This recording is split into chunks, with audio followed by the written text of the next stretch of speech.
past few weeks, it's become clear just how much Fire Sergeant Savad Johnson meant to his community. And on this day, as we honor so many heroes, the city of Detroit making sure Sergeant Johnson is not forgotten. He died a hero 3 Fridays ago when he drowned after saving 2 girls who were struggling in the Detroit River. Sean Lay shows us how the city is giving Johnson a unique honor while his family does their best to preserve his legacy. A big moment here on 9/11 today. The new Detroit Fire boat was launched into the Detroit River in honor of fallen firefighter Savad Johnson. Johnson drowned in that same river after he saved 3 people from that water. Today, we had a conversation with Johnson's brother and his father, a conversation that was nothing short of inspirational. We used to have coffee in the morning, the 3 of us. Sometimes it was just the 2 of us, but I still make coffee for 2 cups of coffee, and I end up drinking both. Bill Johnson was a Detroit firefighter. His son Jamal was a Detroit firefighter, and son Savad, also a Detroit firefighter. The 3 would talk about life every morning over that coffee. Savad had such a passion for life. What he said, they put on T-shirts. Time, which means this instant means everything. August 21st, Savad lived up to his saying. At that instant, 3 girls were in trouble in the Detroit River. He got all 3 out. Savad could not save himself. The shirt that he was wearing when he tried to save those girls' life was "This instant means everything." One of his T-shirt designs. That's the shirt that we all wear now because it's just that's him. This instant means everything. Time. Bill Johnson says his son was the most disciplined, fit, and positive person he ever met. The 2 now helping raise Savad's 2 daughters, who are staying strong without their father. The girls have that Savad strong in them. Detroit firefighters now selling T-shirts to help the Johnsons raise those girls. On the back it says, to bravely do or bravely die. And, it just has his name and a picture of him from a fire scene. As they try to live as Savad lived, every moment where this instant means everything. He's going to be missed. Savad Johnson. Let's talk about that first name, Savad. His mother gave him that name. It's Davis, spelled backward. Her maiden name, a way of her name staying with him. Sean Lay, Local 4. All right, Sean, if you'd like to buy one of the T-shirts, by the way, honoring firefighter Savad Johnson to help the family going forward, we'll have the link for those shirts on our website at clickondetroit.com. 9 more people in Michigan have sadly died of coronavirus per the state's newest report, which shows daily case numbers back above 1,000 for the first time in months. Today's number of 1,313 is on the far right of this chart here, showing a steady rise in cases each day this week, excluding the Labor Day holiday. For some context here, today's case count is the highest since April 24th. However, the amount of testing per day has more than tripled since then. 36,000 tests were administered on September 10th with a positive rate of 4.25%. which is the highest since May 29th. On the plus side, the number of cases requiring hospitalization today stands at 2.37%. That's the lowest since we began tracking that in mid-April, when it was 17%. You'll find more information like this on the COVID-19 data page of clickondetroit.com. Newly revealed testimony shedding light on why former U of M Dr. Robert Anderson remained at the school for so long, even after allegations surfaced that he was sexually abusing students. In a deposition, former Associate Vice President of Student Services Thomas Easthope says he told Anderson he was fired after Anderson admitted to him in 1979 that he was sexually abusing male students during appointments.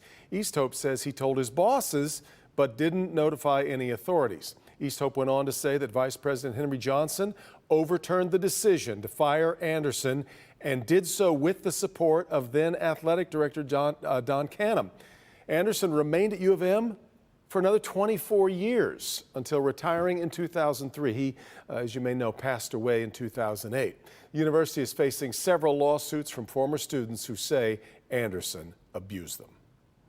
Well, it's been a big week of campaigning in Michigan in the race for president. Now that both Joe Biden and Donald Trump have made their stops here, we wanted to take a look at a few of the comments they made involving manufacturing in our state. Grant Herms is running those through the Trust Index.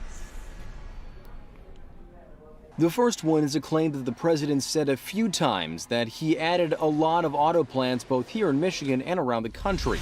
We're calling this one false. Before the virus, my administration added over 200 new auto and auto parts plants.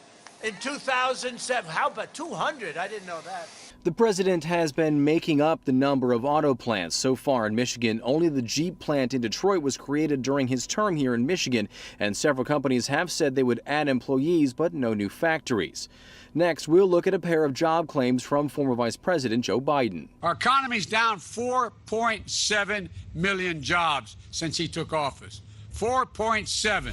This one is true, according to the Department of Labor, which just released the figures for August last week. While nearly 20,000 auto manufacturing jobs have been lost in Michigan under Trump, nearly 80,000 were created during the Obama-Biden administration. We're rating this one be careful because Biden splits his two numbers here. According to the Bureau of Labor Statistics, the highest recorded number of jobs in Michigan during President Obama's two terms was about 43,000 auto manufacturing workers, which accounted for an increase of about 28,000 jobs added over those 8 years. Biden could have been talking about the overall jobs lost and created, but this number seems way too high. Although what he said about the president's first 3 years is accurate, by April of this year, nearly 20,000 auto jobs had been lost. Finally, one last one from the president about Biden's son, Hunter. But where's Hunter facilitated the sale of a Michigan automotive company to a leading Chinese military defense contractor? Does anyone know that China's military got yet another piece of American manufacturing? We're calling this one be careful as well. According to reporting about this sale, Hunter Biden joined the hedge fund BHR Partners in 2013 as an unpaid advisory board member. In 2015, BHR helped a top Chinese aerospace company buy out the Auburn Hills auto parts company, Henniges Automotive, which had to be signed off by the Senate Finance Committee. Biden didn't join the board as a paid member until 2017, according to interviews with his lawyer. The Senate Finance Committee did subpoena Biden's travel records, but that was back in May. And so far, there hasn't been proof Biden facilitated any kind of deal, although he was with the fund at the time. We also tested what both candidates said about the coronavirus. That's up on clickondetroit.com. In Detroit, Grant Herms, Local 4. All right, Grant, a somber anniversary today. Of course, 19 years since the terror attacks that changed the whole world. In New York City, people gathered at the 9/11 memorial to remember the nearly 3,000 people who lost their lives. Because of the coronavirus, organizers decided against having family members read the names of the fallen out loud. Instead, a recording was played. In Shanksville, Pennsylvania, at the Flight 93 memorial, President Trump addressed a smaller crowd there. A moment of silence was held and the names of the passengers and crew were read aloud. Today's 9/11 observance was a special one in Rochester. The city brought together first responders to open their new memorial garden, and Tim Pamplin was there for an emotional dedication ceremony. You join us as members of the Rochester Combined Color Guard. Take the colors. This flag flew over the 9/11 memorial in New York, will now fly over the Rochester Fire Department. This is all part of a dedication ceremony for Heroes Point, a plot of land, a garden, a memorial to all the men and women first responders and the military. A flag listing all the names of those first responders who perished 19 years ago today. Today, dedicating this memorial to Heroes Point, to all of the men and women who served in the armed forces, the police, and the fire department is very special to my team here in Rochester. Particularly poignant for firefighter EMT Rita Duff. Her grandfather was a New York City fire captain, her 3 cousins serving in the city that fateful morning. It's an unspeakable loss to my family, to all families in our country. I'm very proud of my first cousins who were serving on 9/11.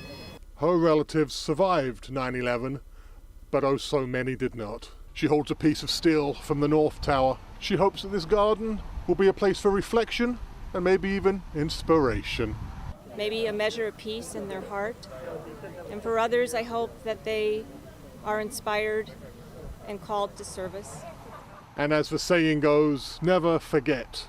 And with this new memorial garden outside Rochester Fire Department, that shall be the case. In Rochester this afternoon, Tim Pamplin, Local 4. Yeah, All right, Tim. Well, important new research on the coronavirus. We know many restaurants are struggling to survive with limited capacities and outdoor seating. Well, now a new study by the CDC is raising concerns about the safety of dining out, especially if you're eating indoors.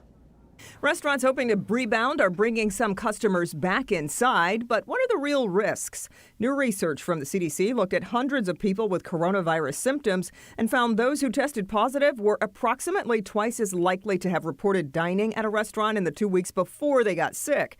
Important to note, though, the study did not differentiate between indoor and outdoor dining. Experts say dining indoors is inherently more risky. What we're learning about this virus are the factors that you see in a restaurant put you at higher risk. No mask, time indoors, a lot of people, low ventilation. That's when outbreaks occur. When it comes to indoor dining, experts stress airflow is critical since customers can't wear masks while eating and drinking. In many restaurants, you might have an air conditioner that's only recirculating air and no filtration, and that will allow a buildup of airborne viral particles. The key is circulating in fresh air from the outside and ensuring that air is not just blowing in one direction, potentially transmitting particles from an infected person to someone at a table downwind. With cold weather soon to limit outdoor dining options, it's still another challenge for restaurants struggling to survive. One other very important note on the CDC study, researchers say it's possible people who were more likely to eat at restaurants were also been more likely to engage in other activities that increase their risk. The study tried to control for some of those factors, but they couldn't control for all of those factors. Makes it tricky. It does. Ben keeps warning us not to get used to the sunshine. Come on, give it up, Ben. That's a hard warning to follow, guys, but I'll tell you, after even a shortened work and school week, this is nice. Finally broke up those clouds, but how much of it will continue into the weekend? We'll look at that next. Many students in the Lands Crew School District say they don't believe they're being heard by their administration. They do not want to go back to face-to-face learning. Their superintendent addresses their concerns.